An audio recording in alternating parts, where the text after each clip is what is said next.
민주당이 국민권익위에 소속 의원의 부동산 투기 전수조사를 의뢰한 결과 12명의 투기 의혹자가 적발됐습니다.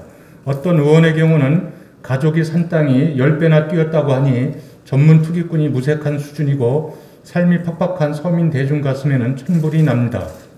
민주당이 투기 의원 12명에 대한 탈당 공고나 출당 조치를 내린 것은 이제까지 내로남불 행태에 비하면 진전된 것이지만 국민 눈높이에는 턱없이 부족합니다. 이 정권의 부동산 실책으로 온 국민이 분노하며 치를 떨고 있는데 집권 세력이 뒤에서 이런 일들을 저지르고 있었다면 먼저 지도부가 대국민 사죄 성명을 내고 석고 대지하는 것이 순서입니다. 보도를 보면 일부 의원의 경우 금융거래 내역 등 소명 자료를 제출하지 않은 것으로 돼 있는데 이들에 대한 추가 보완 조사도 반드시 이루어져야 합니다. 이번 기회에 청와대도 대통령의 양산 사저용 농지 매입과 관련된 농지법 위반 여부 조사를 국민권익위에 의뢰하여 깔끔하게 털기 바랍니다. 문 대통령은 영농 경력 11년이라고 속였고 청와대 비서실장은 대통령이 주말마다 양산에 내려가 농사를 짓는다는 황당한 말까지 했습니다. 비서실장의 이야기를 들으면서 많은 국민들께서 대한민국 대통령이 그렇게 한가한 자리인 줄 처음 알았을 것입니다. 대통령의 사저 농지 매입은 농지법 위반 의혹이 짙습니다.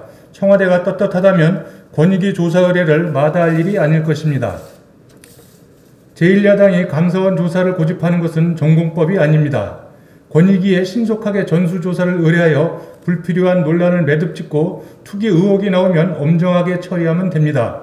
조사 권한이 없는 감사원에 전수조사를 의뢰한 것은 뭔가 뒤가 구려서 시간을 끌려 한다는 오해를 사기에 딱 좋습니다. 떳떳하면 어떤 조사든지 두려울 것도 거칠 것도 없는 법입니다. 윗물이 맑아야 아랫물이 맑은 법입니다. 누구도 법 위에 설 수 없고 예외가 있을 수 없습니다.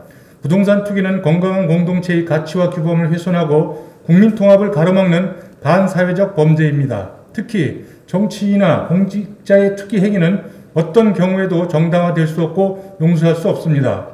조국 사태에서 보듯이 그동안 대한민국은 모범을 보여야 할 집단과 계층에서 부도덕하게 반칙을 저지르고 특권을 행사해 왔습니다. 노블레스 오블리주는 고사하고 보통 국민의 상식과 윤리 기준에 훨씬 못 미치는 천박한 부류들이 사회 엘리트를 자부하고 지도층을 자처해 왔습니다. 문재인 정권의 고위공직 인사가 그것을 실증적으로 보여주었습니다. 새살이 돋게 하려면 썩은 상처 부위를 도려내야 합니다. 부동산 투기 전수조사를 계기로 정치권과 공직사회를 대대적으로 쇄신하고 정화해야 합니다. 이번 기회에 부패하고 타락한 부류들이 엘리트를 자처하며 장관이나 고위공직자를 하겠다고 나서는 썩은 사회 풍토에도 경종을 울려야 합니다.